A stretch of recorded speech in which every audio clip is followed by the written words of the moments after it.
တဲ့ဘသူ့ကိုတတ်တာပြဒီ beach ကဒီမှာပန်းချံလည်းရှိတယ်ဒါတကယ်ကြီးတယောက်ညွန်လိုက်တာပေါ့နော်တကယ်ကြီးတယောက်ကဒီနေရာအကောင်းဆုံးပဲဒီနေရာအကောင်းဆုံးပဲဆိုတော့ချတာအမျိုးသားကအထုပ်တွေသမီးလေးကသူ့ဦးလေးနဲ့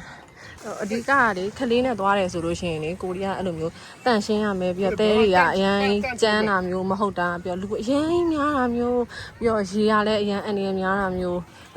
အဲ့လိုမျိုးရှောင်တယ်ပေါ့နော်နောက်ပြီးလို့ရှိရင်အဓိက restaurant ဒါကိုလည်းအရန်အဓိကထားတယ်ခလေးနဲ့ကြတော့လေဟိုနောက်ဆုံးတစ်ခေါက်သွားခဲ့တဲ့ beach ဆိုလို့ရှိရင်အရန်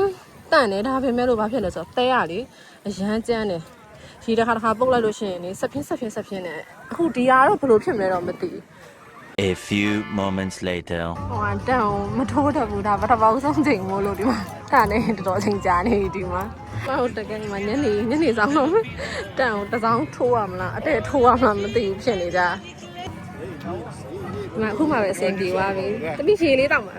ဟိုထဲမှာဒီမှာတော့ဒီ beach ကတော်ထူးဆန်းတာလေဒီမှာဒီလိုရေထဲကိုဆင်းသွားလိုက်ဆင်းသွားတာနဲ့တခါတည်းဟိုမှာကြည့်အောင်သူအားကြောင့်မို့လို့လေလာတဲ့တကယ်ချင်းကပြောတာသူအားတဲ့ beach နဲ့မတူရေကူးခံနဲ့တူတယ်မှာဆင်းလိုက်တာနဲ့တခါတည်းဒီဟိုခါအလဲပိုင်းလောက်ကိုတန်းရောက်သွားတာပေါ့နော်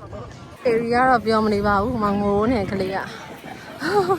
သူကလေရေကဘယ်လိုဖြစ်နေလဲဆိုတော့အနီးကပ်ကြည့်လိုက်တဲ့ခါကျမှရေကမှလေရေအဲ့လို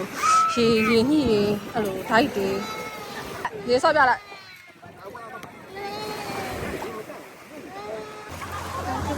ဆော့ကြတာပဲကိုရီအတွက်ကကြတော့ဒါရေမတန့်အောင်ပေါ့နော်သမီးကတော့ဒီမှာတဲလေးကိုပျော်နေဟိုးငယ်ငယ်တုန်းကတော့ကန်းချီလာတယ်ဆိုလို့ရှိရင်မိဘအကုန်လုံးပေးထားတာလေကိုကပေါ့ပါပဲအခုမအေးဖြစ်လာတဲ့အခါမှာကြတော့မပျော်နိုင်ဘူးဆိုတာပြီးရင်ငါဘယ်လိုရှင်းရတော့မှလဲငါဘယ်လိုတန်ရှင်းနေလောကမှာလဲဆိုတာကြည့်ပြီးတော့လေသူကပွားလေးကိုကပို့ပြီးတော့သွေးတိုးလေးအဲ့လိုဖြစ်နေတာဟိုမှာလိမ့်မိထားတဲ့ sunscreen ကိုလည်းကြည့်အောင်မှာတနဟာလိမ့်မိထားတယ်လို့ပဲမမဲပြီးတော့ဆိုပြီးတော့လိမ့်မိထားလိုက်တာဒီမဲလည်းကြည့်အောင်တော့တဲ့နော်အေးလို့နော်ပူလားအေးလားရာအခုလည်းမူအေးလည်းမျိုးရားတယ်မလေးတော့ဒီမှာဒီကန်းဆယ်ပြီးရနဲ့ဆင်းသွားလိုက်တာနဲ့တခါရေကူးကန်လို့ပဲအဲ့ဒီမှာတော့3ပေလောက်ကိုတန်းရောက်သွားတာတဲရီလိုက်ရောက်နေမိမကြီးစားပါအဲ့ဒါပါတဲလေးကြိုက်လည်းပါကြော်လေးပြီးဩတဲဘသူ့ကိုတတ်တာပြ